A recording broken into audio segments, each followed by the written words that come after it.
Hello. We're back for another edition of Becoming a Gibborim. What is a Gibborim? Real quick. Super giant, awesome, fantastic bad guys. Gibborims. Tiny little prune shepherd boys. Gibborims. Left-handed assassins. Gibborims. Simon the Zealot. A sicario. If you don't know what a sicario is, today we're definitely going to talk a little bit about daggermen and the sicari and double-edged daggers being used by Jesus' disciples BC, obviously. But anyways, there's going to be a little teaser trailer because today we're getting into the actual mighty men of David. Sweet Moses. We're about to have a fantastic time. You can expect this to be a continuity of part 6. So if you haven't seen part 6, I genuinely encourage you to stop everything you're doing in your life that can be stopped reasonably and go listen to part 6. You don't need to see it. I'm recording these with my microphone, so you don't always have to watch my face.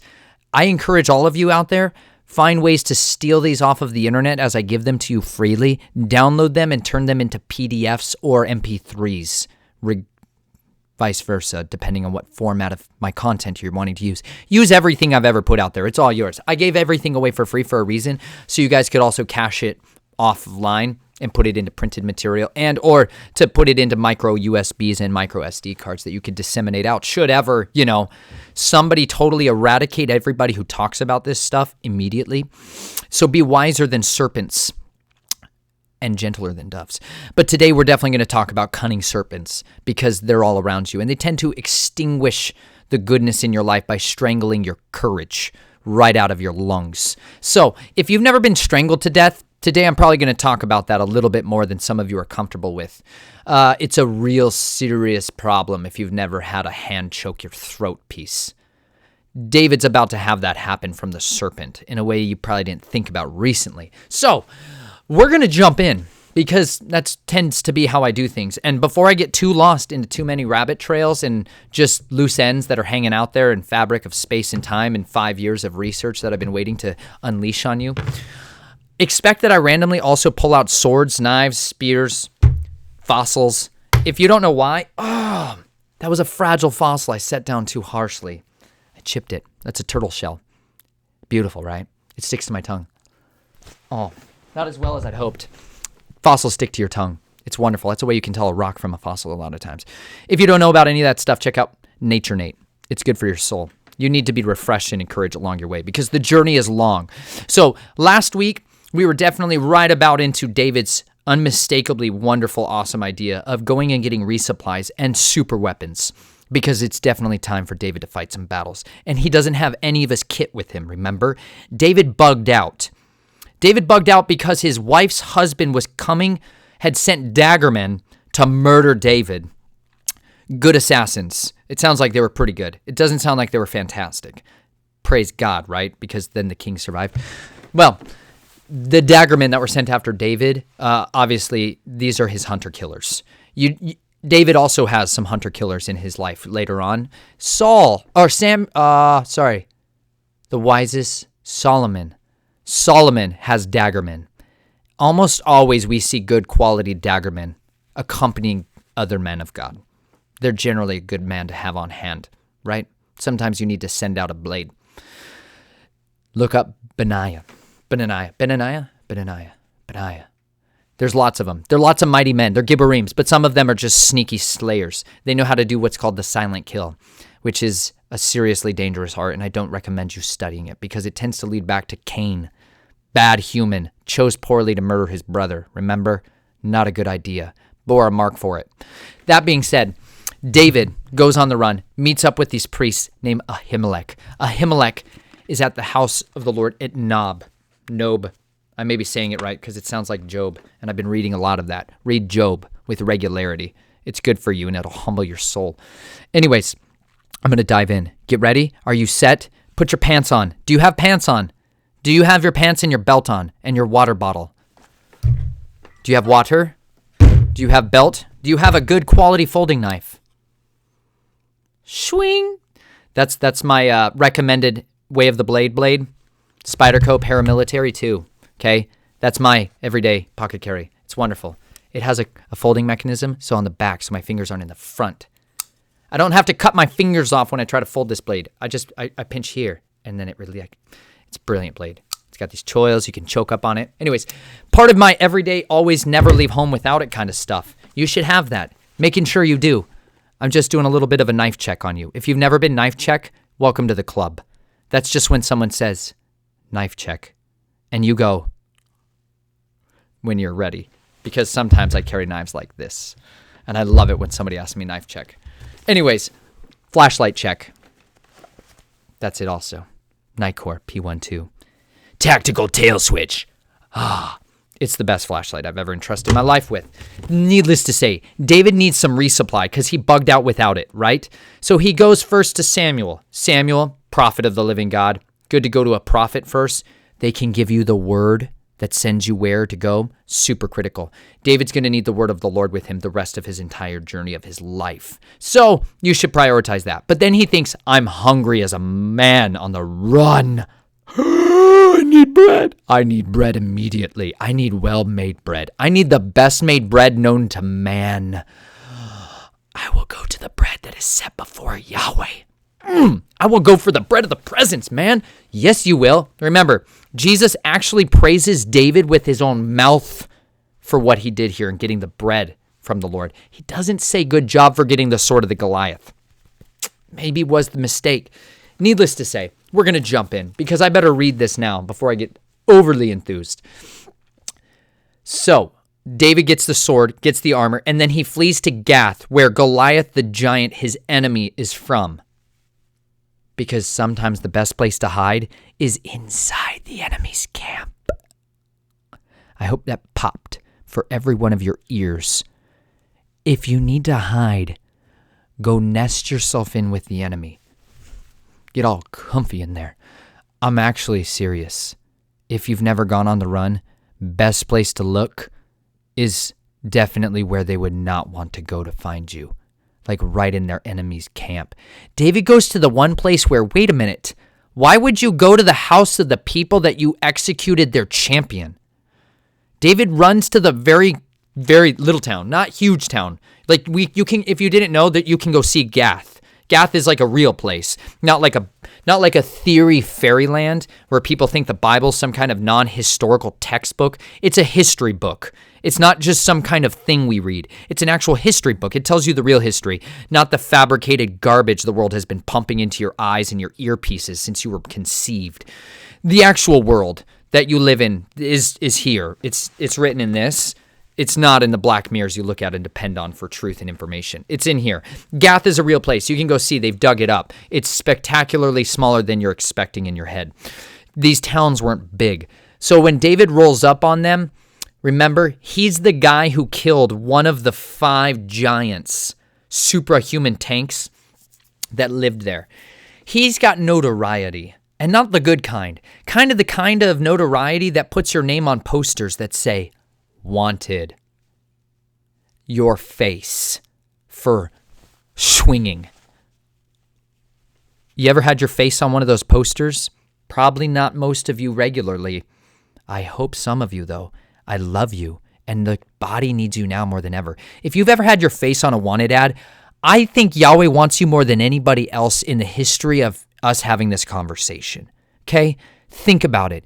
You are personally recruited by the living God to go do mighty things with that which you once did for evil, for great good, and the saving of many lives. How about you smuggle believers into non-permissive environments? Do that next time you want to be a good coyote. All right? People need more than your backpacks full of white powdered poison. Then bring Bibles next time. At least, if you're going to smuggle in Bibles, okay?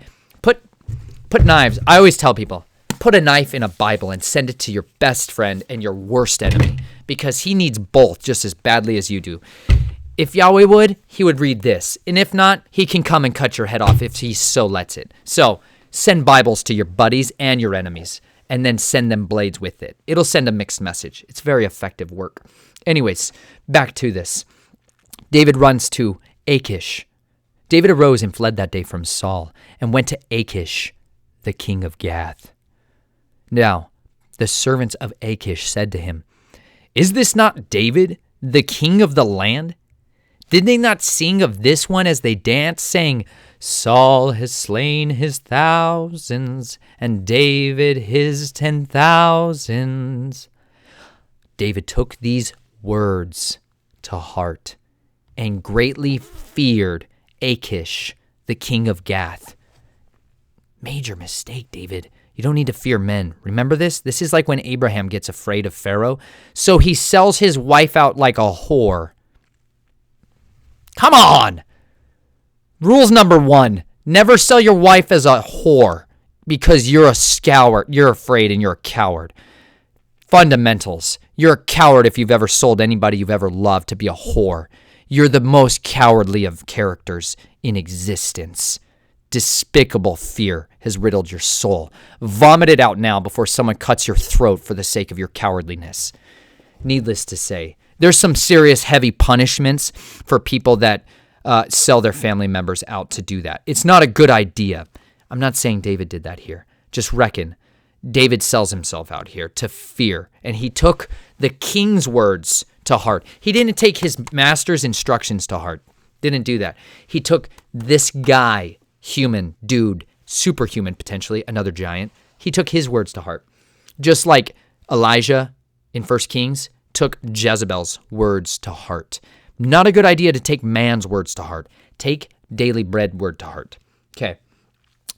So David disguised his sanity before them, and he acted insanely in their hands and scribbled on the doors of the gate and let his saliva run down his beard. Then Kish said to his servants, Behold, you see the man behaving as a madman? Why do you bring him to me? Do I lack mad men that you have brought this one to act the madman in my presence? Shall this one come into my house? So David departed from there and escaped to the cave of Adullam. And when his brothers and all his father's household heard of it, they went down to him. The next verse, son. The next verse. 2 Samuel 22:2. I've waited my whole life to read that verse for all of you with my own mouth. It's going to be extraordinary. But before we get there, David pulls a really pretty clever move here on his egress plan, which is to act literally insane. Have you ever hidden yourself, what you really are, with insanity? Have you ever tried that? Have you ever had that forced on you so that other people won't listen to anything you have to say the rest of your life? I think a lot of you have. I think a lot of God's mightiest warriors, I think Yahweh's mightiest people have been hidden in insanity. They've been made to look the fool before men. And you know what? That was mercy. If men have spoke evil of you and mocked you and beguiled you and reviled you, you're blessed, because that's probably done something like this: hidden you. Did you ever think their mockings and their scourgings and their discontentment and their hatred of you was a shield to you? Did you ever think that that was the shield that protected you, that hid you from the enemy's true intent to destroy you and root you out and end you before you had an opportunity to strike mighty blows against him? Did you ever think Yahweh doesn't hide his people by making them go insane for a while? Not actually, but to the world's eyes, just total insanity. This is how Yahweh hides his people sometimes. And David genuinely does this. David is like writing on the walls, scribbling, it says, scribbling. You ever scribbled? I have children. They do that lots. They also write, kind of, but it's scribbling. It's scribbling. It's just, it's scribbling. It's like drool running down your face. It's just acting the madman, being totally out of your face crazy, eating dirt. I thought it said he ate dirt. Maybe that's later. Maybe he does this again. I think David eats dirt at one point. Let's see. It doesn't say that here, so I can't argue that here yet. Anyways, he acts totally the fool. And because of that, the king Kish is like, what in the world? I've got plenty of crazies in Crazy Town, obviously, because I'm in Philistia, and we got lots of hybrids walking around, which tends to lead to a lot of really mad men. Gibborim that go through lots of battles tend to go crazy later on in life, because once you go into that fray, some people break, snap, and shatter into a million pieces, and nobody but the deliverer and the great physician can put them back together. Yeah. So you got a lot of crazy people when you send them all off to war all the time and shock them into trauma on a regular basis, and they become crazy because nobody's brought them the true deliverance and the restoration and the delight of learning how to be healed. You can be healed from no matter what your wounds are. David here acts the fool, and that allows him to egress most quickly, and he runs to the cave of Adullam. Does anybody know where this is? I don't know if anybody's found this cave, if we know where the actual cave is, because I want to go into it and crawl inside it. Mighty men should always go to caves. If you've not run to a cave, pray to God and ask him, hey, Yahweh, if I need to go to a cave, can you make one for me? Yes, certainly, my son. Mouth of the earth open. It's that easy for him. It's like, have you ever shoved a stick in the ground? Yep, made a tiny cave, right? I do it for my daughter all the time. I like digging holes. Not big ones, but big enough holes for her to crawl into if she would like to. It doesn't take a ton of work. But when I want to dig a hole for an ant, it takes even less work. Yahweh says he sits above us and looks down on us like grasshoppers. Could you dig a grasshopper a tiny cave quickly? Anyone could. David goes to a cave that had been prepared for him for such a time as this. If you need to go somewhere, go to a cave. Don't be scared of them. Yahweh can bring you the light into your feet and the lamp into your path. But there, in that cave, it happens. This moment we've all been waiting for. The Gibborim show up. This is really where the Gibborim start to come to David, because David is officially out in the wilderness. And it said, and when his brothers and all his father's household heard of it, they went down there to him. Everyone who was in distress, and everyone who was in debt, and everyone who was discontented gathered to him. And he became captain over them. Now there were about 400 men with them. If you haven't read that verse and just had your jaw drop open, you're a living zombie. You don't know anything about awesome. So let's do a real quick study on it. Have you ever been inspired by somebody who was so unbelievably passionate about what they believed in, that they lived their life in such a way that it made the world turn so savagely against them that they became something of notoriety? They became something of known legend. There's like the whispers of those people in the world who really lived with such an unrelenting, reckless devotion of what they had in their heart, came to believe was the truth, that they never moved off of it again, and they stood in those convictions, and they raised up a banner of faith, and it drew people to them. David has been on the run now for a while, but this is the first time David's getting reinforcements. Obviously, the mouth of the bread of the living God was fed to him. It sustained him to get to where he was going.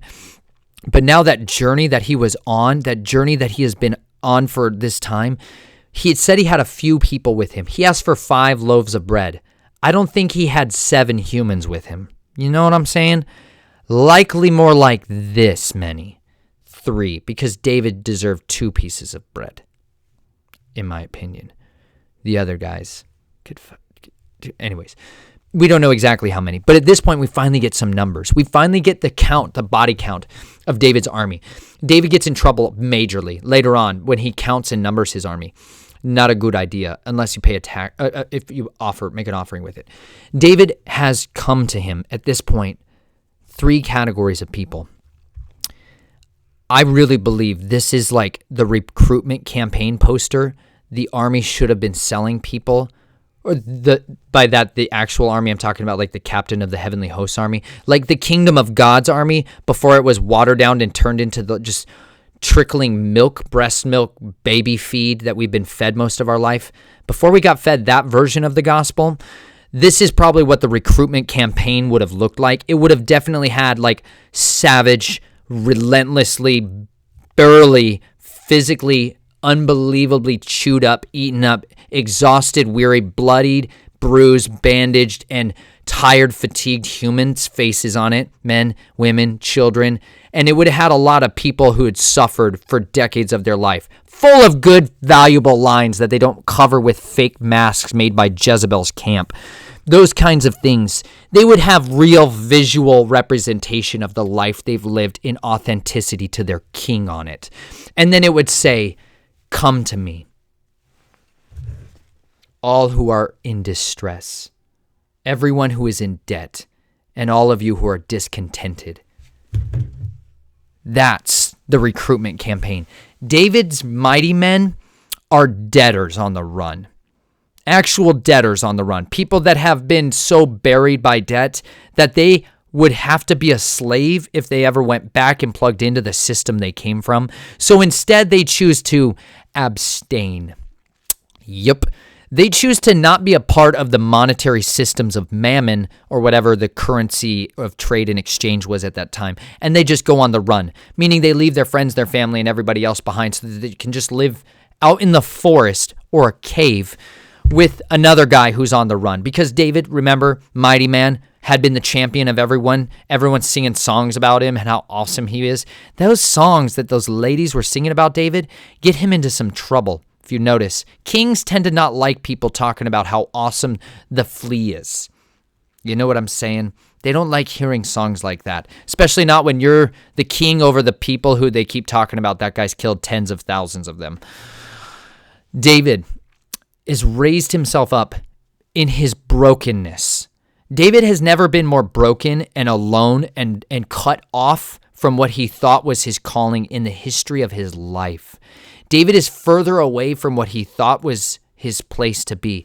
Don't forget, David, when he was a young child, was called to be king, was actually anointed, had the anointing oil. That's a very serious oil. If you don't know about it, read the Bible. It talks about oils. Some of them are supra special.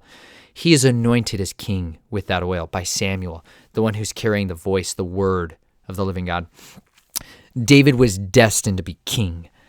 And he is running for his life. He's literally acting like a lunatic to get away from people. And instead, he's now out in a cave. But do you know who comes to him? His brothers and the members of his father's household. Because they're probably going to murder them if they stay put. Do you get it? If you stay put and you're the family of someone like this who is suddenly being hunted, you're probably going to be executed with unbelievable ferocity. Or you'll be taken prisoner and used as a bargaining chip, generally like a blackmail chip, so that you can do threats and coerce someone who's in hiding out. So if you plan to go on the run, you better figure out what to do with your family ahead of time. Like way before you ever decide to get into the serious camp of the kingdom. Because some of you that want to go ahead and join the kingdom of the heavenly host, like if you want to bow down and let the commander of the Lord's armies, like the captain of the heavenly host, be your commander, and you want to suit up and ship out in your armor of Yahweh and go and engage on the front lines of physical and spiritual wars that will destroy everything in your life that's not under the covenant of that God. If you haven't thought about what you should do with your family ahead of time, think about it now and make a decision right now about what you should do. Talk about it today. Stop everything you're doing and make a plan immediately for what you or your family should do. Should ever one of you or all of you have to leave immediately and never return? Do you have a rendezvous point? Do you have a pre-agreed upon bug out location to run to? And it doesn't have to be a fortress in the forest or the caves of Adullam. It could just be Ned's house. You know, Ned, that guy you went to once. We stayed at his house. He was pretty sweet. He was always nice to us and said, if you ever need a place to go, that guy. Yeah, his house. Go there.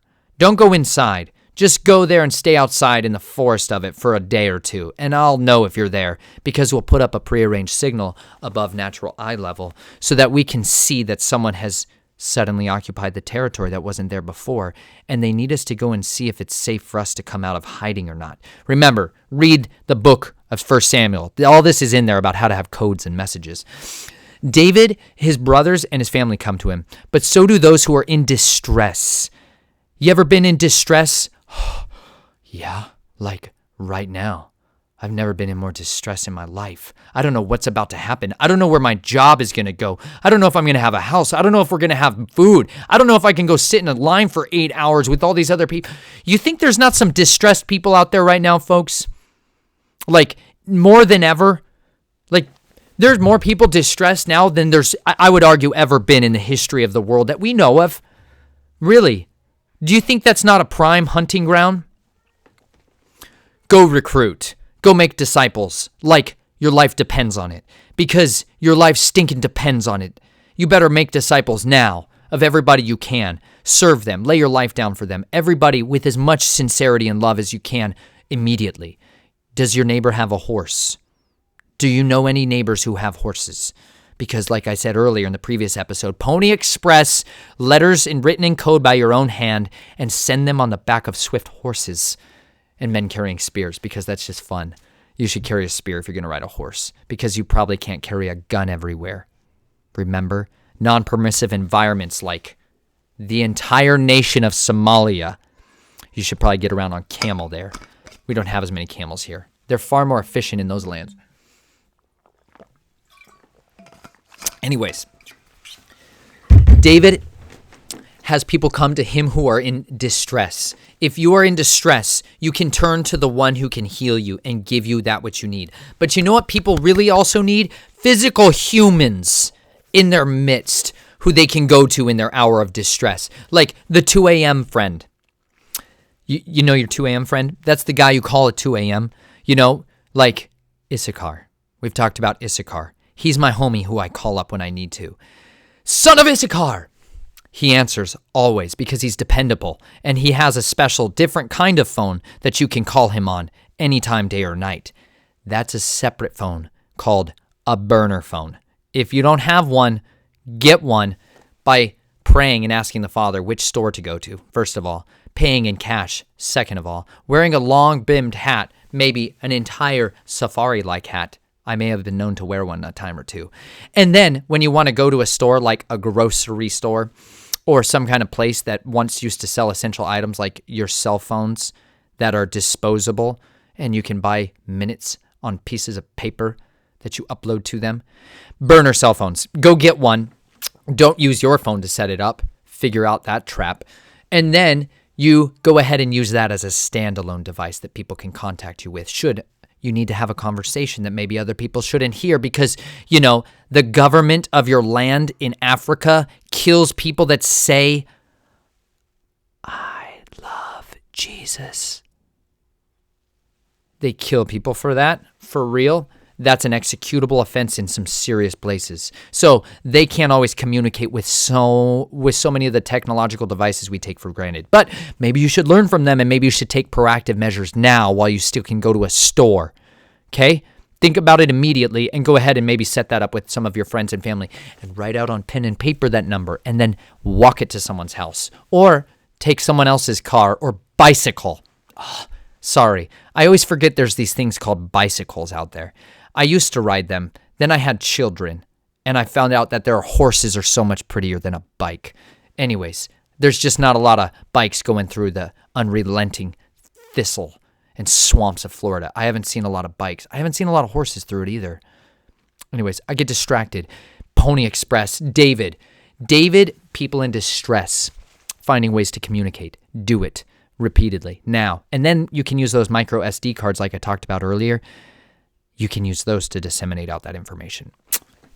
Self 5. Go figure it out, folks. Put it to work. You're going to need people, individual humans out there that people can gather around with. You're going to need leaders, okay? Some of you are actually born leaders. Not a little bit. Like you woke up and your whole life, if ever you turned around, there was some homies always behind you. You've always just had people around you. People generally follow you around. They kind of do what you're doing. You're a leader or you're not. Almost seriously, all of you. You'll know it. You'll know it. You're actually a leader. And then there's other people who just read books on leadership the rest of their life and try to be a leader. And that's not wrong. You should strive towards the better fruits of the kingdom. But some people are generally just born to be the leaders. David's definitely a guy born to be the leader. Remember, Yahweh himself pours anointing oil on his head and says, "King me." Savage. I love that, man. Anyways, David is so dedicated and anointed to be the leader that people from all over the land gather unto him and say, "Yeah, you're our leader. Most certainly. We're going to follow you. We're going to follow you unto our deaths, if you would like, or we just want to be with you until the day we do die," because they're in distress. Remember, they're not thinking clearly in the same way they once used to. They don't have the convenience of idle time. They're in stress constantly. They're fatigued. They're exhausted. They don't know what to do. They don't know where to go. They don't know what to turn to. So instead, they look to the one who already does have convictions. If you're a leader, make sure your convictions are well established before you're needed. There are people that need to be gathering unto each other. People need to begin to build their little cells, okay? Your teams. You need to assemble. Yes, do hastily. Assemble your teams. Gather to yourselves people that are in debt, distress, and discontented. You know who Yahweh doesn't recruit for David's super army? The richest guy in the land. Nope, doesn't recruit him. Actually, he strikes one of the richest characters in the story to come. He pretty much strikes that guy and turns him to stone. Medusa. What? Stone? Do people actually get turned to stone? Petrification? Mud Fossil University? Oh my gosh. Anyways, that's a couple long rabbit trails right there. For those of you that know it, Neato gang. For those of you that don't, just move along. He literally petrifies a guy who makes a really bad decision on not helping David and giving him bread. You should feed armies if you can, especially if they're God's armies. You should definitely feed them, because if you do, you get blessed. If you don't, you might get turned to stone. Reference Genesis 6 and the entire flood. They should have served Noah. Instead, they got turned to stone.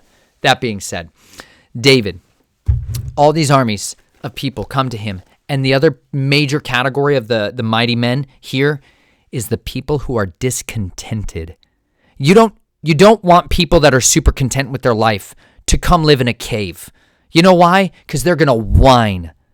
They're going to whine. And you know what? You never want a whiner in your group.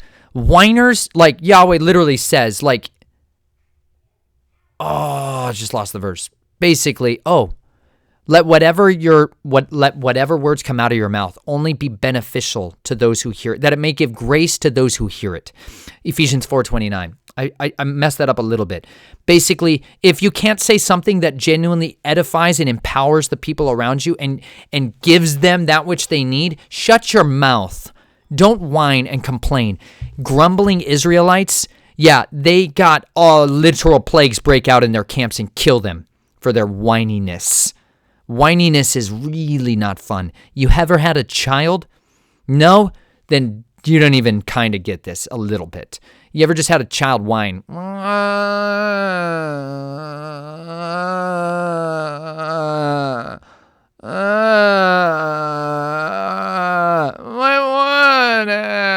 You ever had that for 15 years? I know some of you have. I love you. Holy hand grenade. That's all I'm going to say. Some of you have been parents a long time, and you've heard more whining than I can even start to comprehend. So I'm a rookie looking at the big leagues, and I respect you guys. Anyways, David has the people that are discontented. Content people hate the wilderness. They whine in the wilderness. They're uncomfortable in the wilderness.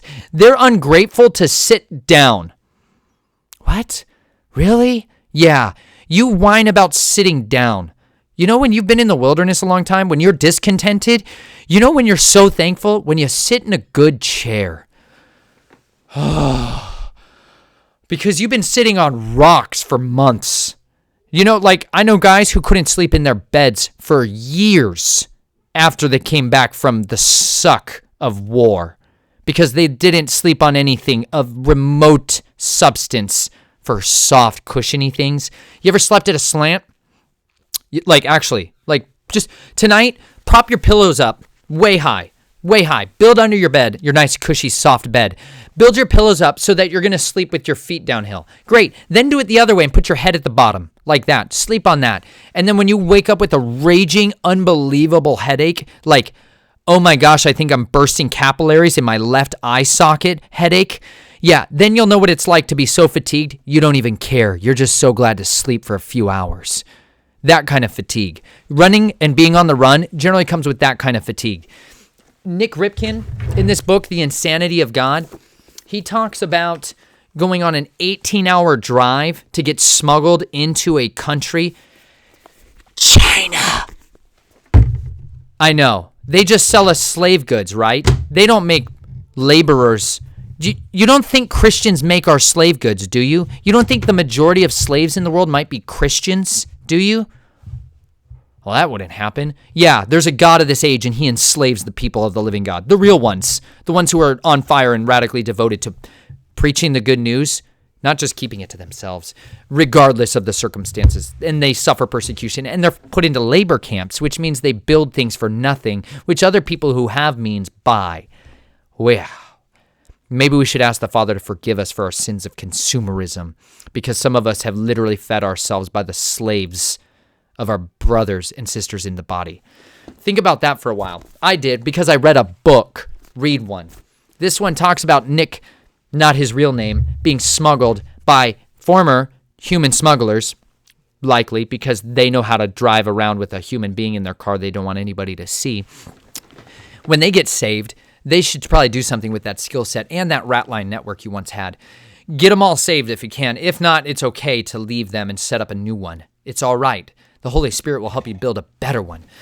He is in the back of a car being smuggled into a meeting because over in China, actual church movements must be approved by the state, meaning you can't go and gather in a corporate body legally without serious reprisals coming your way. It was a 3-year sentence for religious activities. All of those believers over there used to see that as seminary. I see present-day seminary exactly the same in America. It's prison where you just lose your faith and it destroys the Word of God and makes a bunch of wolves out of good shepherds. I've talked about that a little much before. Forgive my extraneous rant. He gets smuggled for 18 hours in the bottom of a car. If you've ever been crammed in a car ever once, if you've ever gone into trunk space one time for a journey, they're not made for seats, right? They don't put butts on them for a reason. Like, they're like, this is your cushy seat. This is the area where you put the jack and a chunk of steel that bounces around and pokes you in the shin for hours on end till you're bleeding. And you can't move. You can't make noise. You literally can't even kind of do anything but other than maybe pee your own pants. Kind of bad situations, because if you pop your head up, everybody in the car dies if somebody sees you all. And then all their children die. And then all their wives die. And then everybody that they ever went to work with one time or ever spoke to dies. It's that kind of serious level non-permissive environment. So Nick gets smuggled around for 18 hours, crammed in the bottom of a car, because white guy in China, not like tourist China, white guy in the back middle of nowhere China, that guy, super noticeable. Sometimes just your face meat here gives you up, right? David's got a noticeable face. He's also got a noticeable voice, because apparently he sings like David, the psalmist, probably had one of the most beautiful voices ever. David, his face needing to get smuggled at times. Nick Ripken's face had to get smuggled into China. He ends up going to a house meeting with a bunch of believers. He didn't know it at the time, but they set this up as basically a training camp for all these believers that are in the persecuted church. There's 10 million of them, by the way. Their church body grew to 10 million when it was a 3-year prison sentence for believing and proselytize, for sharing your faith. I don't know that there's 10 million believers in the United States, even a little bit. I'm not saying that to offend you. I'm saying that to offend everybody who doesn't have a sincere, authentic, actual devoted, walk in obedience faith, no matter the circumstances kind of faith. I don't know that we could raise up 10 million right now like they did in China in those situations. But they did, and they had all these leaders, and normally they had some rules and precautions for gathering together in large numbers. One of them was don't do it, like at all, ever. And if you did, there was a bunch of little checklists you had to do. First of all, you had to learn how to shake and check. Check if you were being followed. It's called a tail. Normally you don't have one, right?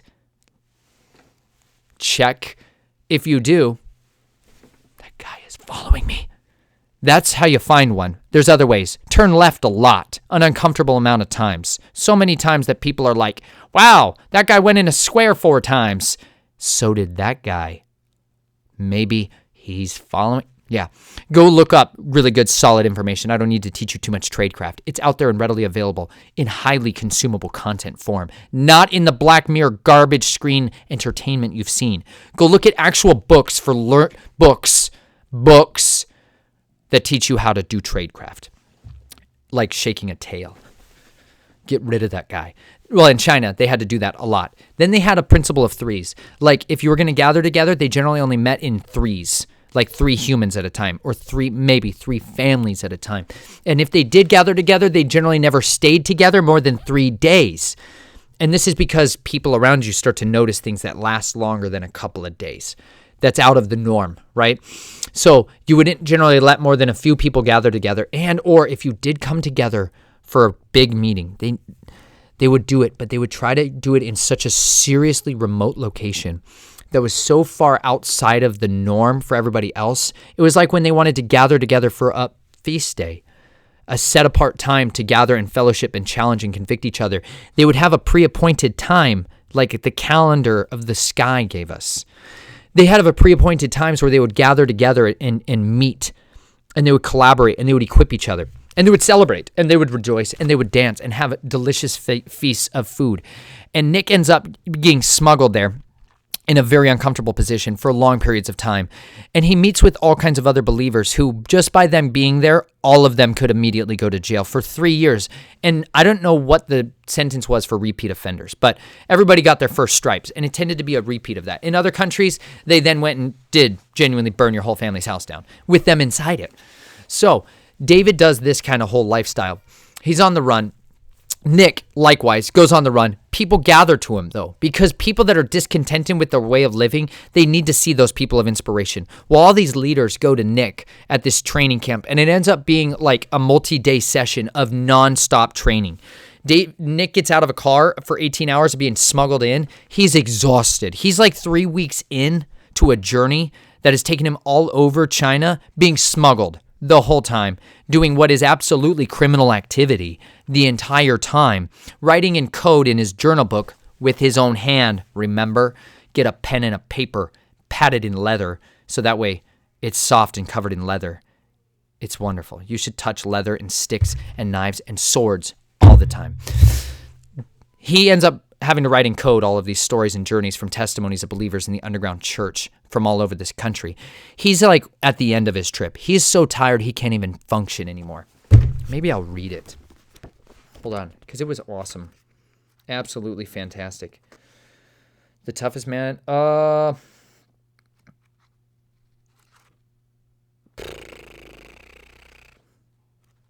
The Chinese road trip. There it was. So this is in chapter, if you guys aren't reading along, this is the other book I've been going through, which is The Insanity of God by Nick Ripken. And this is chapter 27, which is the Chinese road trip. And this is where he goes into this whole thing.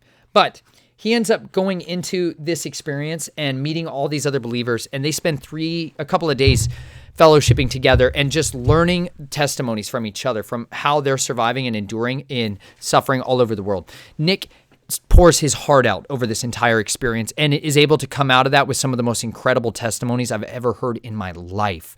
And a lot of them came from the people who would have gone to jail for being there. Some of you right now, like you woke up today and you're in a city or a county in a country where it is illegal for you to go and meet other people. Actually, illegal for you to go meet with other people and have fellowship. If you can't have fellowship, if you can't do what this says to do, you should probably recognize that you may be living in a non-permissive environment, and you better figure out how to act in it. So David awesomely has all these other people that suddenly know I'm in a non-permissive environment. Debtors, yep, they send letters to your door. Well, some places they send daggermen to your door. They send guys who are going to be like, yeah, you got a loan from us, and we're here to genuinely collect it in your fingertips. Okay? Go look at guys. If you've ever wanted to know how to see another a bad boy out there, a guy who forsook his oath maybe or crossed a brotherhood, go look at people who've lost pieces of their fingers in weird accidents. Like, I put my hand in a chainsaw one time and all I lost was my ring finger's digit knuckle. Or I fixed a weed whacker in a lawnmower and I lost a digit. No, it's generally because you lost control of an asset or you did something that other people didn't like in your brotherhood and they cut your finger off for it. It's a real thing in these oath-keeping societies that there's a pound of flesh, and I actually mean that. You can secure a loan with a pound of your own flesh meat. You really can. And that's called a blood loan. That's blood money. And there's a lot of people that are totally cool with trafficking in blood money. And so they require it at your hands. But then there's just like the corporate entities that require it from your soul. So you enslave your children to, nurseries, daycares, and 9-to-5 prison schools that they go into while you go chase mammon dollars. But that's debtor's prison that we all live in a lot. You can live on either end of the spectrum a lot of times outside of it. So debtors, men on the run, they run out of it. They're like, okay, fine. I'm just going to never get a paycheck again and live like a migrant. All right. That's one way to do it. You could just go hike trails the rest of your life and find berries. Yep, you can try that. I've met a lot of them. I've met some incredible men on the run. I've met people that really are debtors, distressed and discontented, who live like criminals. Because I was born in a household full of criminals, and then I turned my back on it, and then they hunted me and my family. And like the last words ever spoken to me by like my family members were threats against everything I've ever loved and hold dear. Yeah, I've been threatened like that kind of threatened by the people that were once my family. So I've been on the run for a minute. By that I mean years, almost 4 now. Because of that, I've met a lot of other people on the run. Because when you go on the run, Yahweh will always bring other runners to you. Because you've got if you have his faith and his anointing and his glory flowing into your life, he's going to bring people into your path that are made for that. I got to meet other people that have been living their life like that for decades. And they are some of the most incredible humans that have ever lived. Because people that are discontented, people that are distressed, people that are in debt, they tend to have nothing to lose. Because if you're content, you don't care. Like, why did the rich man that Jesus told him to sell everything he have and give it to the poor, why did he go away brokenhearted and not follow his master? Because he was content. Do you get what I'm saying? He was content. There's a lot of you who have so much, you're too content. You're too content, and you will never actually participate in the kingdom of God. You won't. You'll appease it, but you won't actually sell everything you have and give to the poor and the needy, as he tells you to. No, actually sell everything you have and give to the poor. If you're rich in worldly possessions, you're enslaved more often than you're not. If you have multiple comfy chairs, you're probably a slave to the system of contentment and convenience. You probably have a microwave too. If you have a microwave, you're probably too lazy to make your own foods, so you let some other slave make your foods. I actually mean that. It takes a long time to make a meal, a good quality meal. And if you just use a microwave all the time, which somebody else made a meal that you shove inside there, you never grew it, you never sweated over it, you never even raised food in your life, you are a lazy person if you've never experienced what it's like to till the soil and then actually eat something that comes out of it. I was lazy and I didn't know that. And nobody had the gonads enough to just kick me in my Netherlands to tell me that. Like, I was just lazy. It was a lot easier to sit in a comfy couch in air conditioning than to go and work in a garden in 90-degree weather. So I just didn't. But I could have been growing food my whole life. There's no excuse for any of you. You could all learn to be growing food immediately. There's literally no excuse. I know guys in prison who grow food. What? Yes, they have wonderful gardens. Their gardens put mine to shame. Spectacular gardeners in prison. Because remember how many people in the body end up in prison?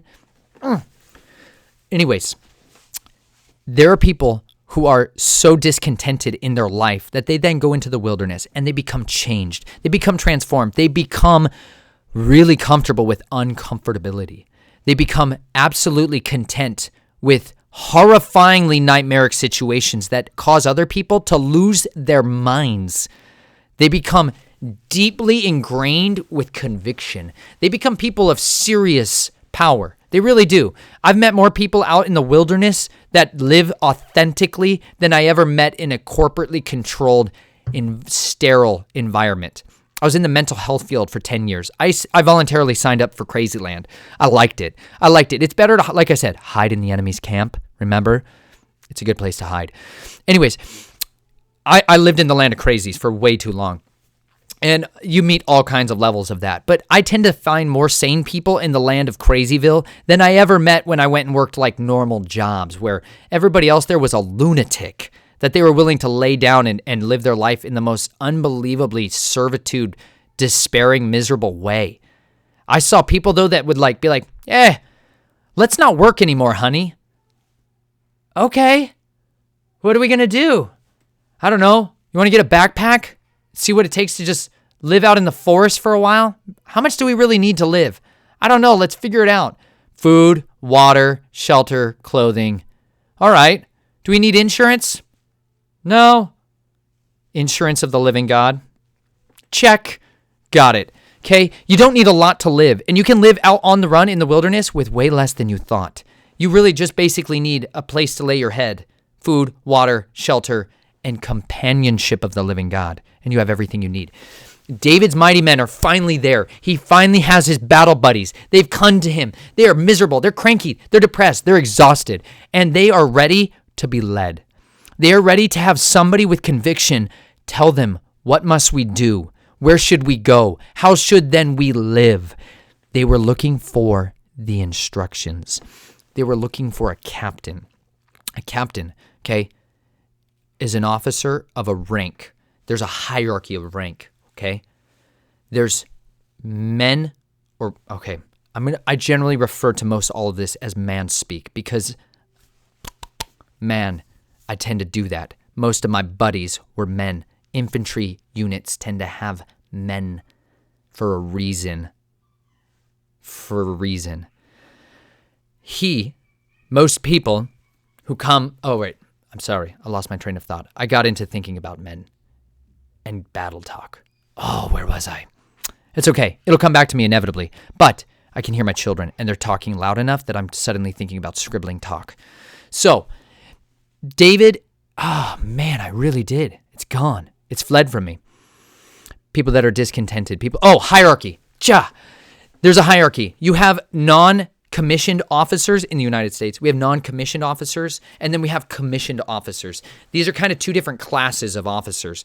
These are like your sergeants, platoon sergeants, sergeant first class, staff sergeant. Okay, there's a rank as people go up in time or accomplishment, they advance. Officers, right? You got like lieutenants, first lieutenant, then you have captains. David's ranked up as a captain here. Captains, in my opinion, tend to be the best officers almost always, without question. I don't know if I've ever met an actual colonel who didn't pretty much sell their soul to the devil at some point in their military career. Actually, I don't know if I've ever met, by that I mean a full bird colonel, let alone a 1-star or 2-star general.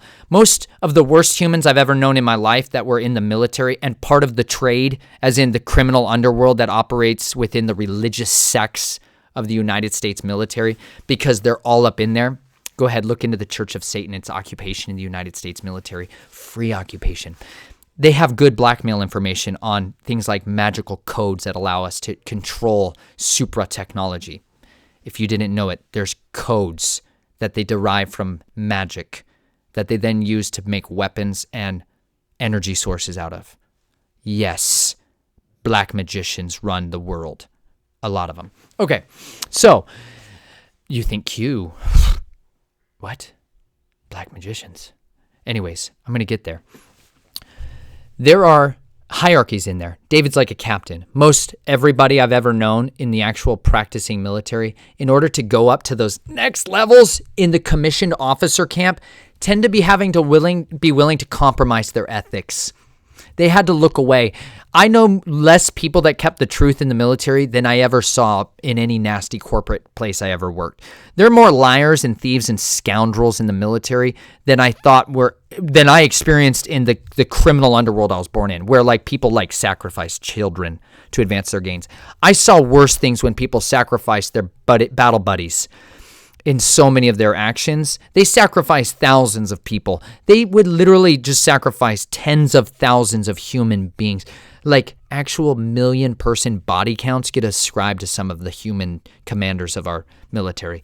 That's a big deal, guys. You got to understand. That's a huge deal. And if you're willing to send 1 million people to their deaths, you got to really know what you're doing and know that that's the right thing to do. And a lot of those people are willing to just comply with another order. But captains, way high up, generals way high up, coming on down, captains tend to be right down in the thick of it still. They're like your non-commissioned sergeants, maybe your first sergeant. All right. Maybe your staff sergeant. Right in there, right? They're kind of in there. Captains, though, tend to be part of the field. Captains tend to be in the thick of it still. Captains haven't gotten soft, right?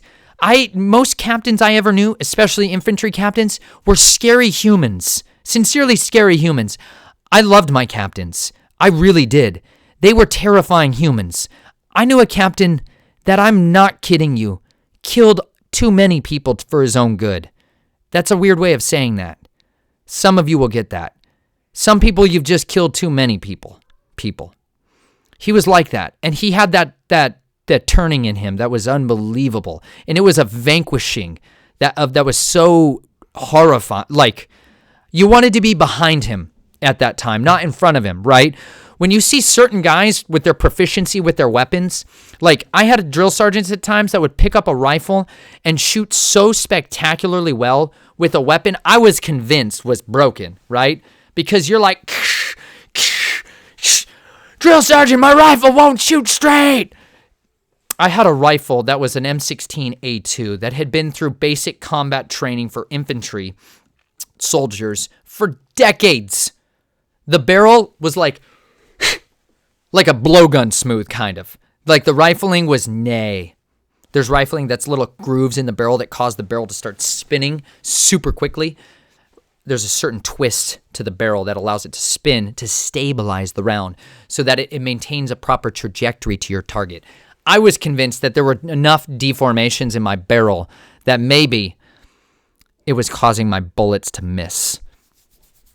Bad trigger discipline. And I was shooting with my non-dominant eye. That's important. You have one dominant eye. You have a non-dominant eye. For me, it's backwards from my dominant hand and my non-dominant hand, which means when I pick up a rifle with iron sights to line them up to my target, right, like this, I don't see the same out of my left eye as I do my right eye, and neither do you. Go ahead, try it sometime.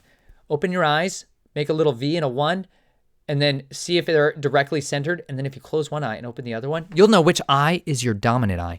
So I was shooting all the time with my rifle and just doing a piss poor job. Forgive my French enthusiasm to say those words often because I do it regularly. I was doing a genuinely terrible job of shooting my rifle with precision. My drill sergeant, when I complained, remember we talked about whiners, when I was like, yeah, it's 108 degrees and the heat index is putting it at 119 and I'm wearing my body armor and I'm laying down on the black asphalt and I am so hot I can't see because there's sweat pouring down into my face and I've never been more tired in my life because we haven't slept for more than 4 hours in 2 months and we're on range day and I am delirious. And I'm supposed to re-zero my rifle that they walked around and just went, eep, because sometimes drill sergeants are total mean guys. And they'll just walk through if they catch you, like maybe not paying attention, being vigilant on the watch, and they'll just adjust your rifle 0.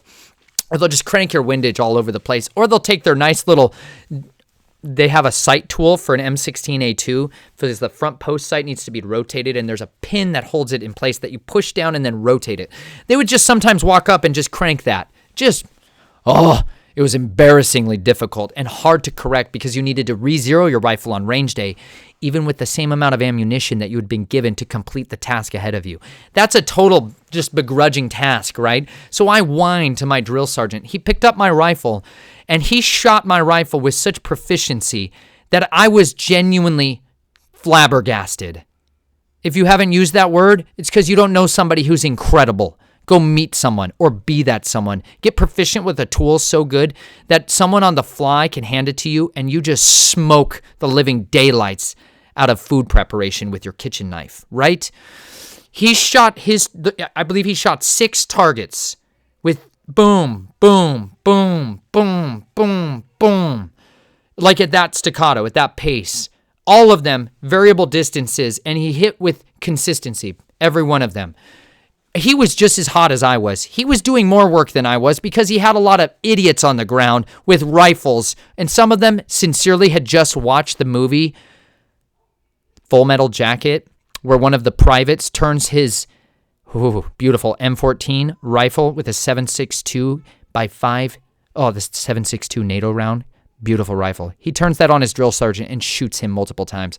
Yeah, we all watched that right before we went into basic combat training as a nice mind control game for us to play out. So these drill sergeants are definitely vigilant on keeping an eye on the guys who want to shoot them and sincerely keeping their eyes on them, so if they turn with their rifles, they'll shoot them.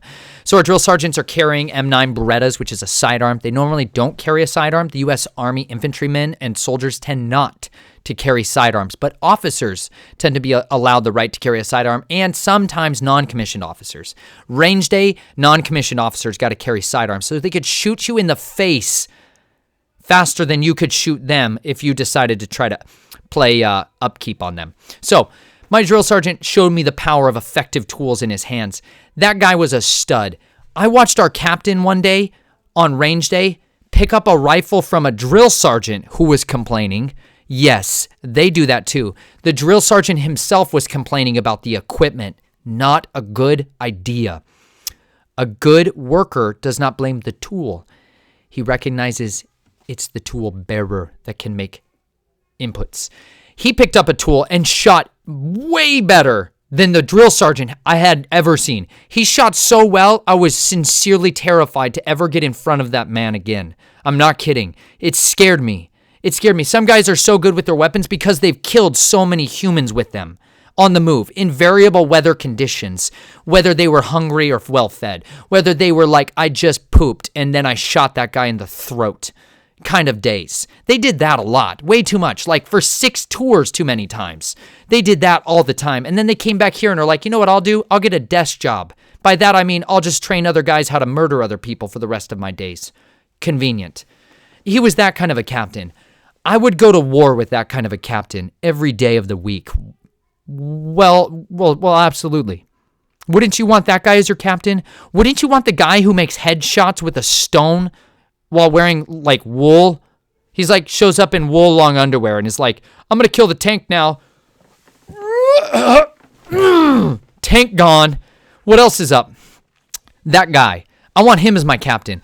All the discontented, distressed, and despairing people came to David. They came to David because he was the walking man of anointing. He was the leader. He was the man who knew what his armory had in store. He knew the tools in his playbook. He knew how to use them effectively. He knew how to overcome when he was fatigued. He knew how to be a man of worth standing, like of right standing. He was a man of right standing. Regardless of what the perception of the world was at that time, those men recognized a leader when they saw one, and they went to him. They wanted to be around him. They wanted to be arrows in his quiver.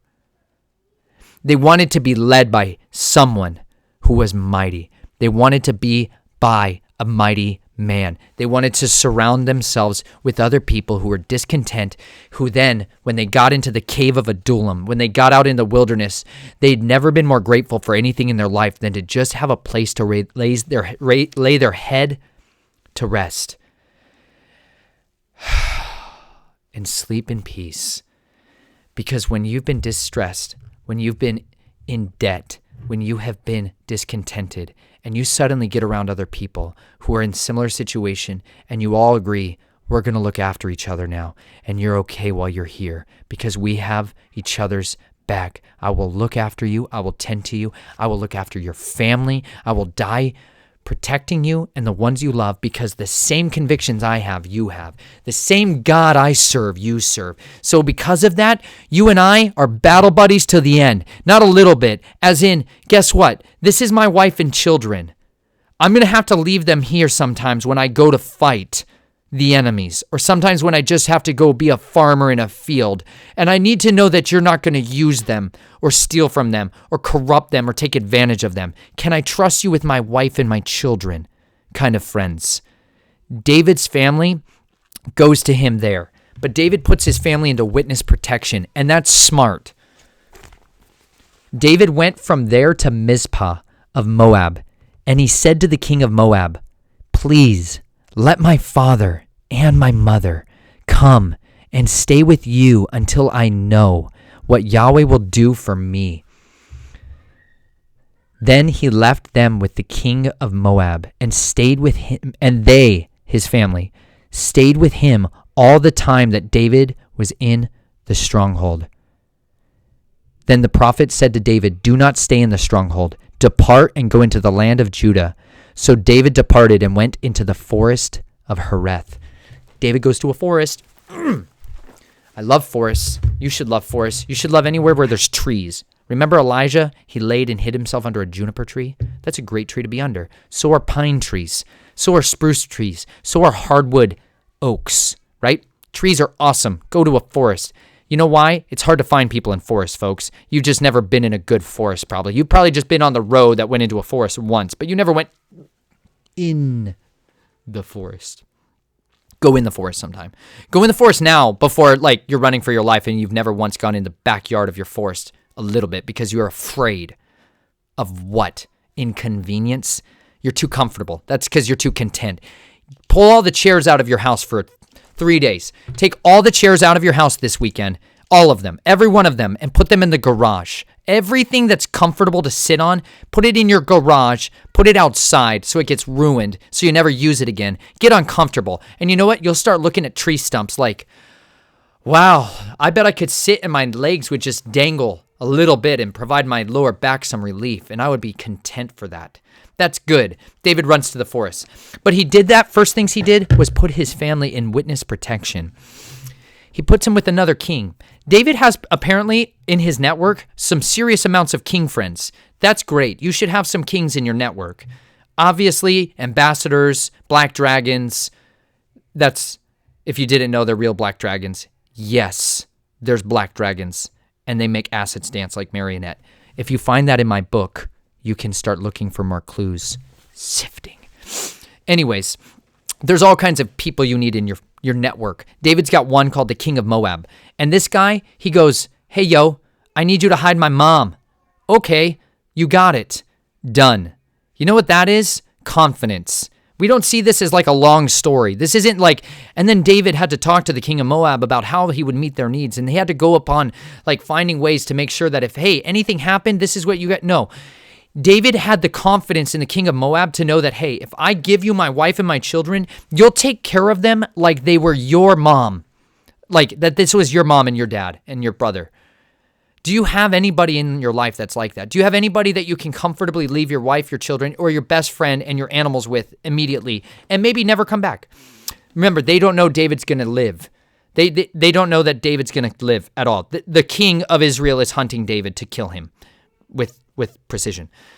Because of that, they have to go somewhere else. They go to the king of Moab. The king of Moab agrees to completely meet every one of their needs. This is why if you want to be part of the body of believers, if you want to actually sign up for being a part of the kingdom of body and start to be willing to be a part of the underground church movement, like the underground networks of what it really looks like when you're part of the body of Jesus Christ, you might need to be the one to look after wives and children when their dads go into prison because they got caught while doing some of the work that they needed to do to advance the kingdom. Do any of you actually personally support families of ministers? Just not churches. I'm not talking about the stinking church building. Humans. Do you support human beings who are in need out of your excess, out of your plenty? Do you personally know people who are advancing the kingdom of God, who have needs of provision that you are providing. It's not all monetary. Some of these people genuinely just need a place to live. Do you have extra bedrooms in your house that maybe someone's child can come and stay at because their parents just got arrested for non-compliance? Like, that may be imminent for some of you. Do you have somewhere you know you can lay your head and rest in peace because my best friend is going to watch out for them, and I know that he will take care of them like nobody else in the world. I went into Afghanistan back in 2009, 2009, I believe. I went over into Afghanistan, into Kabul, and I got to go over and experience what is called a threshold covenant. I got to experience hospitality that was nothing like anything in America. And it put our hospitality to total shame. Like, if you've never been taken care of by a Muslim family, you've probably never experienced overwhelming hospitality. I felt more provided for by a Muslim family than I ever felt once by a Christian family. That was before I went into the wilderness. Back then, that was my first experience. I'd been in the church and around the church and serving in the church my whole life, and I'd never been taken care of like I was once in Afghanistan. I had people put actual bodyguards around me, like their children as the bodyguards, because their sons knew how to bear a sword, because they lived in a hostile environment, and your son should probably know how to bear a sword, right? Well, these people would invite you into their house. By their house, I meant tent, because not everyone lives in compartmentalized, franchised neighborhoods. Some people live together with their families and not just shoved out in space. They lived in tents and had very little monetary possessions, and they had hospitality that was so outrageously wonderful. They would invite you into their home. And when someone would invite you into their home, this was bringing you over the threshold, okay?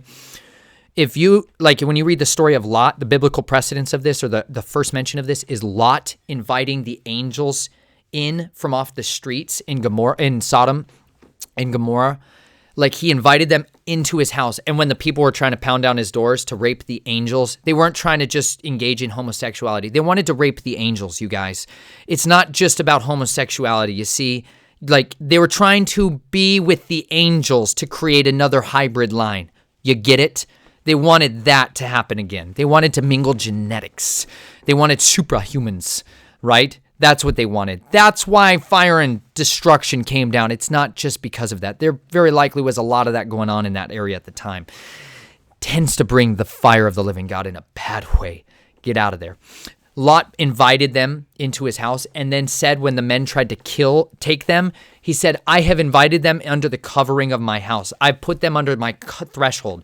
That's a threshold covenant. What that means is when a Muslim invited me into his house, he did so under the expectation that once I was in his home, I was now his family. Actually, I was then considered his family. So he would treat me and care for me and provide my needs to the same extent as he would his own daughter. So I wasn't necessarily like a firstborn son, but like a daughter oftentimes, which is a lot of privileges, especially when you go into houses out there where everything is a walled compound with like the broken glass on the top of the walls, and you have a door guard, or you have a guard out at the wall, and then you have another door guard, and both of them are armed, and you have lots of dogs that are not the pet me dogs. These are like the bite your throat kind of dogs, if you're an intruder kind of dogs. And they tell their dogs you're also in the pack too.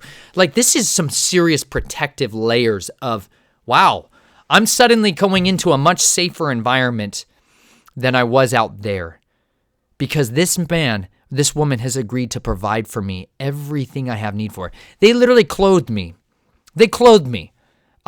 Have you ever gone to someone's house to visit and they went and bought you a suit because you showed up? Unexpectedly, by the way. Sometimes you show up unexpectedly and they're like, let me clothe you, feed you, and make sure that you have everything you bodily need in order to go equipped and go forth to do your life.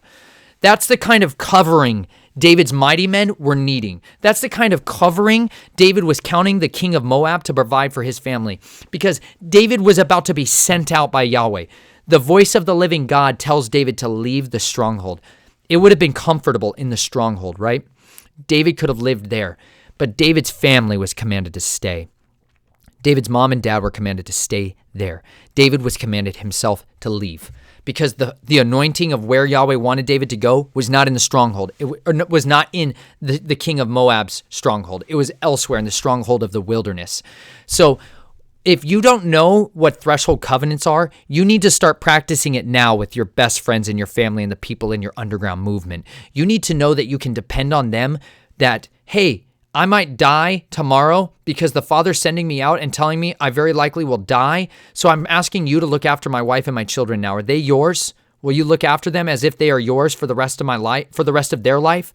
Do you have anybody that you can do that to? And I'm not talking about godparent things like will and testimony. I'm talking about when you're a criminal and all of your inheritance is gone and you have nothing, and you are only going to be able to bring them the physical bodies of your wife and your children and say, you're going to have to take care of every one of their needs now because I can't take care of anything for them at all because I'm a man on the run. My face is on the wanted ad for the rest of my life. Kill with like your face on the deck of cards. You know what that feels like when your face shows up on somebody's deck of cards for a special kill team? Do you know what that feels like? To know that your wife and your children are marked? If you have any idea what that feels like, you would have prayed to God that he would provide you people that would shelter your wife and your children and shelter you on the run. Because if you have someone who understands real hospitality, they would sell everything they have to provide for you and your family when you have need. They would take care of you. The king of Moab never once asked David, how long are you going to be gone? Will you be able to repay the debts that they incur? Nothing. He just says, I'll take care of them, period. The end of the story. David now can leave with confidence and peace of mind. Nick Ripkin, when he goes out to Somalia, when he goes out to these East Asian countries, when he goes all over the world, one of the guys who asked him, one of the former assassins, right? He had an assassin who was with him, one of the daggermen, who had a love for killing, a deep love for killing, who used to love drinking the blood of his victims and killing in Allah. Maybe not in that quite the same language, but I know a lot of guys who lick the blade. Let's just put it that way. There's a lot of guys who get addicted to the killing. He meets with one of them, and that was the most, I got to save that for another week. That was the most powerful chapters or sections of the whole book. But he reassures this guy that his family, Nick's family, is safe at home in Kentucky and his two sons are in school. He's like, my family's safe. I don't live in a non-permissive environment like you, but he's doing his best to keep his family safe. It's hard being a man on the run and not knowing if your family's going to be looked after if you die. There's a lot of people that Nick met with in that after being smuggled into that meeting in China, who they asked him, please help us to raise finances so we can support the families of all of these men who have been arrested and are in prison right now, because we have a lot of widows now, because some of them have been executed, and we have a lot of children, and we don't know how to feed them all. We don't know how to meet their needs or send them to school. We don't know how to pay for them. Nick ended up rebuking them pretty severely for asking Nick for money instead of going to the Father and saying, we have a body of 10 million believers in our country, and you can't meet the needs of 400 women and children who are out there who weren't getting their needs met.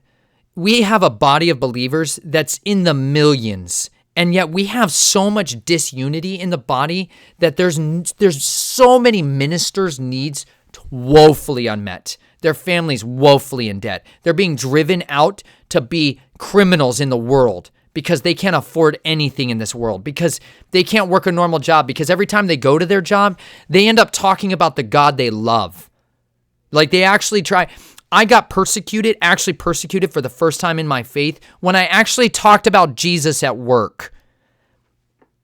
Wait, you don't think we live in a country where you lose your job for talking about Jesus, do you? Yes, absolutely. And if you haven't talked sincerely about Jesus to most of your coworkers, you're probably a coward, and you need to repent of it and figure out ways to be an opportunistic hunter of the souls of men. Go hunt the souls of men a little bit today. Even if you don't go to work, even if you work online, you should still have people know that if they died today, you had at least shared with them the good news of redemption and deliverance that was available to them immediately. I was working in a mental health job, right? Where we're trying to heal people's problems. But we can only generally do that through magic pixel fairy dust and pharmakia and pseudo witchcraft and sorcery. That's what insurance companies now will pay for, like your yoga kundalini classes. That's generally paid for and funded. But me encouraging my clients, my participants, the young men that were in my keep, if I told them to open up their Bible and read Psalm 91 out loud if they were having a night terror and it would stop it, if I said that to them, I was literally reprimanded personally by the director of my work. He told me if I didn't tell them to do their treatment plan, their clinically approved treatment plan, if I didn't tell them to just use that, I would be let go. That was the first time I was ever threatened with firing because I was telling people to read the Bible. If you haven't been threatened with firing because you're telling people to read the Bible, you haven't told anybody probably to seriously read the Bible that didn't want you to say that.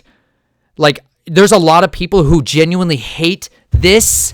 They hate this more than anything else in their life, and everything else that they act like they hate, it's not that, it's this. They hate the Word of God because the God that's in them hates Him. You're contending with not flesh and blood, right? Principalities, powers, rulers, dominions, thrones, spiritual wickedness in high places. That's who you're contending against. So when you tell somebody, if you're feeling terrified, read Psalm 91 out loud. That's this, by the way. Read it out loud. Memorize it. That's your sword. And it will literally stop sleep paralysis. What? There's a cure for sleep paralysis? Cure for sleep paralysis. Search Psalm 91, covenant relationship with the living God. Check. I'm not kidding. Read Ephesians 6, the whole thing out loud if you're dealing with sleep paralysis. If you're dealing with those stinky, wonky night walkers who go into your dreams, those dream walking, not so smart fourth dimensional realm walkers, you astral projecting wicked ones who've gotten ensnared into a doctrine that's going to lead to your destruction. You can have a hedge of protection that stops that stuff. So read my chapter in my book called Snatched from the Flames. It's called This is a War. I read it to you. Go to my YouTube playlist, click it. Go to my snatchedfromtheflames.com website. I wrote the whole chapter for you, and I read it to you there, so you are without excuse. Go now, and it'll help you. It's all about spiritual warfare and carnal warfare. So that being said, these people, there are so many people that are in need sincerely of people who have conviction in their life that are willing to say the truth no matter if it costs them their job. So it's okay if you get fired from your job as long as the body will find ways to help provide for your needs. You can depend on the living God. You can't depend necessarily on men, but we have a massive body of believers who are about to start to experience unbelievable amounts of persecution in ways they never thought possible. They will not be able to be employed unless they go about in a way of living that is categorically against the God they serve and the commands that He has given us. Because of that, they will be no longer able to participate in an open economy. It will drive mass amounts of believers down. Like literally, it is going to drive you out of your social class system that you used to live in, and it'll put you into the gray economy. That's that in between. That's like Facebook Marketplace, Craigslist. That's kind of a gray economy, right? There's some black stuff in there, but there's some white stuff in there too.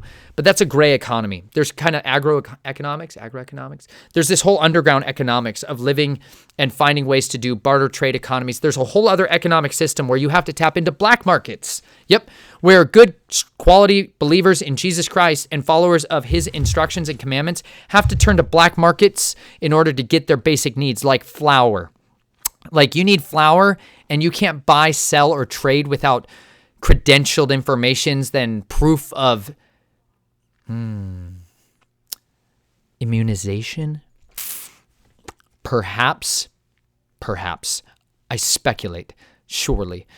But, or just your willingness to never open your mouth to talk about what you believe is the cure for cancer, like calling on the name of the living God, living water, like actual real water, like good sleep, good nutrition, and eating real food that's not poisoned.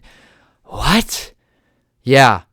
How much time, doctors, Mr. MDs out there, how much time did you spend studying in your classes about water, sleep, and nutrition? Quick check. If it was less than 8 years, throw out 90% of the nonsense they dumped in your brain space. You've been lied to and you don't even know how to treat a basic human with living needs. Like, how's your sleep? Here's some rat poison they cooked up last month. They sold me on. We had a good lunch in. Yeah, I like it when they take me out to lunch, the pharmaceutical reps. I get to eat anything I want. And then I come home and I poison all of my patients. And then at the end of the year, I get a check for $38,000. It's fantastic. You sell your souls for a meal. You ever watch The Matrix? That moment where the betrayer eats a meal with Agent Smith's, and he says, "I'd like to be plugged back into the Matrix, as I want to be famous. I want to be rich. Yeah. Why don't I just be Judas now and sell my soul for the taste of the steak?" Yeah, you're that. It's time you repent of it, and you should honestly repent to every single patient you ever prescribed poison to and ruined their life and killed their sex drives or murdered their babies with. So there's a laundry list of things people need to get their heads around that you've been doing most of your life. You need to find a way to use that for better things, like being a doctor to the underground church movement. They need you immediately, and you're probably not going to be able to order the drugs on aisle 3 anymore. Remember? Because you're a criminal now. Welcome to the club, son. It's been time for you to get in line. So, if you don't have anybody in your network who can offer you a threshold covenant, find them. Make good friends. And if you're one of those out there, I'm going to start encouraging you to make sure that you very quietly find ways of communicating that to the people around you so that you all agree to that. Hey, how about there's 4 husbands in a group and we all look at each other and say, if I go on a mission to bring Bibles into Somalia next week and I don't return, I have confidence that you will take care of my family's every need from this day forward. And you all mutually agree to that. You know why I think about this? I know this is getting somewhat lengthy for some of you, but get over it.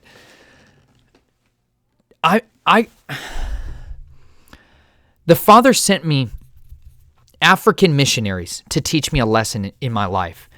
And when you're being ministered to by African missionaries, when they're the ones like that take care of you, you are so you're so humbled in a different kind of way. Like the guy who gave me this book. I'm not going to use his name because he might be one of these kinds of guys out there.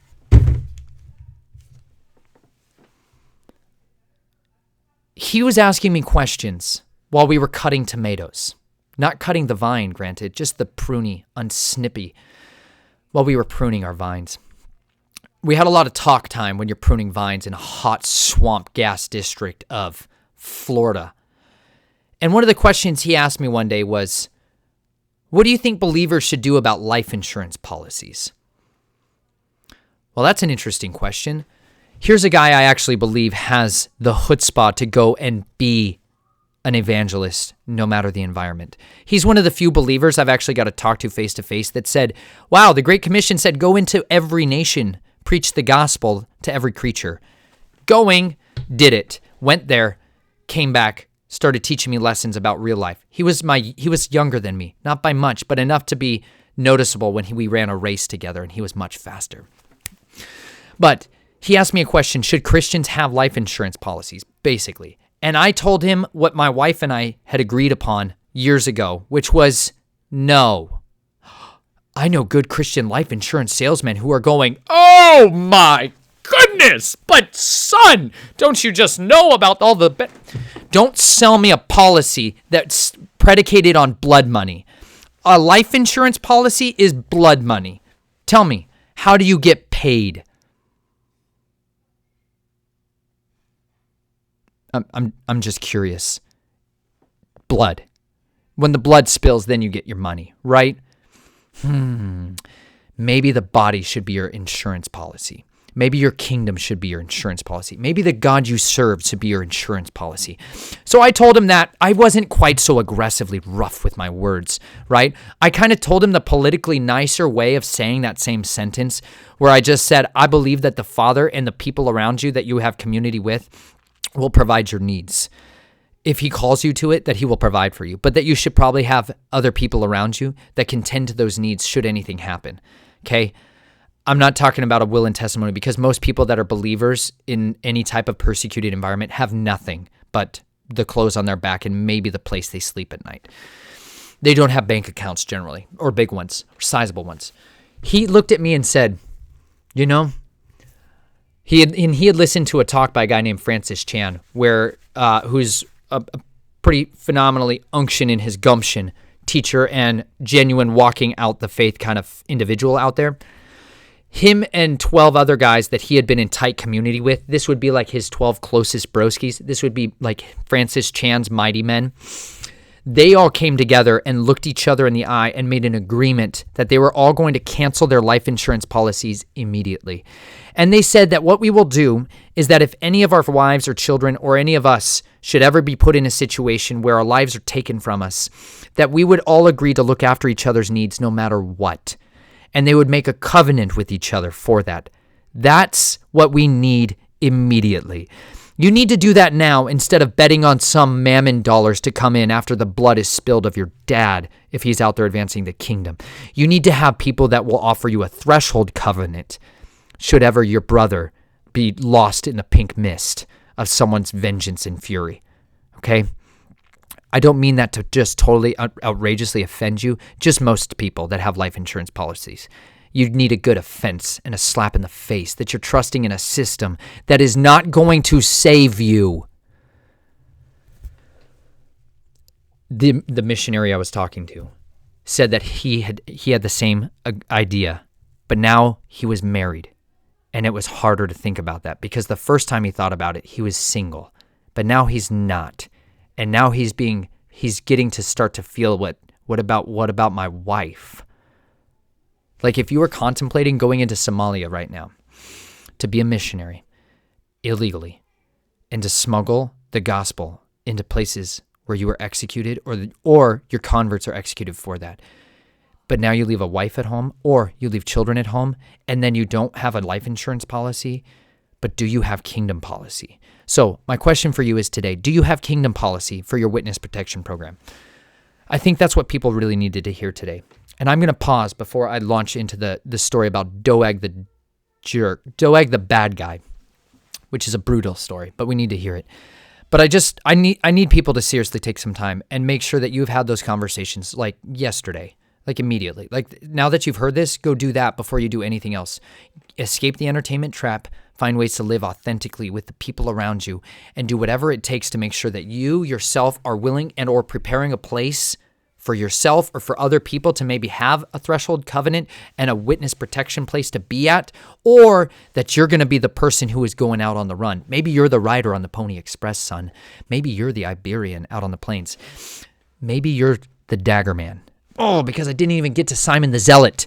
Simon the Zealot is a dagger man. If you didn't know it, he was a dagger man, which is why when Jesus had given 2 swords out, he said, Lord, should we get more swords? Remember? One disciple number 1 says, should we have more swords? Jesus says, how many do you have? They say, 2. He says, that'll be enough for the days ahead or the evil. I missed one part of that. But in the garden, we know that definitely one of those swords came out, right? Garden of Gethsemane. Here come all the thugs to arrest Jesus. Who pulls a sword out? Trivia. Peter. Peter pulls his sword out and cuts the high priest's servant's ear off. Syah! I think he was going for a killing blow, which is a really good one right there in your ear space region. He missed, or maybe he didn't. Maybe the Father helped to direct this, but there was another individual with a sword there, right? Question, who was the other guy carrying the sword in the Garden of Gethsemane? A brother of the blade, a Sicarii. A Sicarii was the 4th sect of religious ideologies that were present in the time of Jerusalem when Jesus took root there. Philistines, Pharisees, Sadducees, Essenes, Sicarii, okay? Zealots, they're called in the scripture. They were basically assassins, where we get the word sicario. In Latin America, they call it sicario. The triggerman, the daggermen. These are guys who just used, like, generally, I always forget to wear my recurve back. They're blades that are like this a little bit and 2 edges. Yeah. Okay. 2 edge, reverse edge, but they tend to curve down in a moon crescent shape. Daggermen tend to like blades like this because they're highly concealable and they allow you to put it in places that are just unexpected. Daggermen tend to kill people that are not planning on being killed that day, and they do it generally by being in groups and with lots of other people and just blending in with the environment around them and being chameleons, right? They are like the first century version of the Hashashin for the Persians, and later like the Jesuit assassins, which are naughty men. Not good ideas. Some of the bad daggermen that taught me some of the bad left-hand trade that I learned, they came out of the old FS Fairbanks kind of clans from China. Not a good people. Not talking about the people as a whole, just the ones who taught daggermen how to do silent killing. Nasty tactics, folks. Anyways, they're the dark art keepers of dagger work. Jesus recruits one, which is fantastic, and that should give hope to every one of you daggermen out there that you have good work yet to be done. So, that being said, the daggerman in the garden, Simon, did not pull his sword out because his commander did not tell him to. Because there's a different thing that happens when the pommel goes in your palm, okay? If you've never known one of those guys like the captain I talked about earlier, who when that man's hands went onto a rifle, when his fingers went onto the stock of his weapon and he put his finger onto the trigger, and he placed his hand, he caused such unrelenting devastation that you couldn't stay the blade. Okay, you couldn't stop him after that. There's a thing that happens for some of us daggermen out there, where when you put a pommel, folks, is like the handle for a sword. Okay, the pommel. When you put a pommel in someone's hands who's used that pommel to enact massive acts of life-altering violence, when you draw that out, actually draw it. I'm not talking about like, maybe I'll think about pulling my blade down. No, I'm talking about when I draw my sword moments. And like, it's on moments. When you put the pommel in your palm and you go after it with everything in you like nothing else that has ever happened in your life. When you do that, you become that kind of unstoppable wave of fury. The mighty man is unleashed. And it is truly a dangerous thing. Jesus doesn't tell Simon to pull his sword. Peter does. But Peter is a fisherman, folks. I don't know that Peter ever really carried a sword except sometimes. Okay? There's guys who don't ever have a blade on them. Don't ever have a gun on them. There are those kinds of guys out there because that is as reassuring to them as a steak in their mouth. It is delicious. It is comfortable, and it is as uncomfortable to be without it as being naked outside. It's just not what we're made to do. So there's all kinds of people like that out there, and I hope you start to really understand you have a mighty purpose yet to be fulfilled out there, and there's so much good use to be done out there for the body. And if you have been one of these people that operated in these underground networks, in these groups, even in wickedness or in righteousness, we need you now more than ever. The body of Christ has so weakened itself because you have been missing from it. We need you. We need your willingness, your dedication, your lack of fear in these same situations. We need your boldness, your radical devotion to what you believe in. We need converts more than ever, right? So go recruit. Go recruit and teach people about threshold covenants. Teach people about what it looks like for the body of believers to meet each other's needs and have everything in common so that when one of their brothers lacks, they provide their excess to cover it. Make sure that you go be the one who is standing in the gap, not moving when they come to hunt you or come to hunt the people you love or to hunt the people you've chosen to look after should anything happen to the one who left them behind. I love you. Be vigilant out there. Be on guard. By the way, if you think you should be safe out there, you should probably go live as dangerously as possible every single moment of the day because the days are evil. But you were born for such a time as this. I love you. Be vigilant even unto death.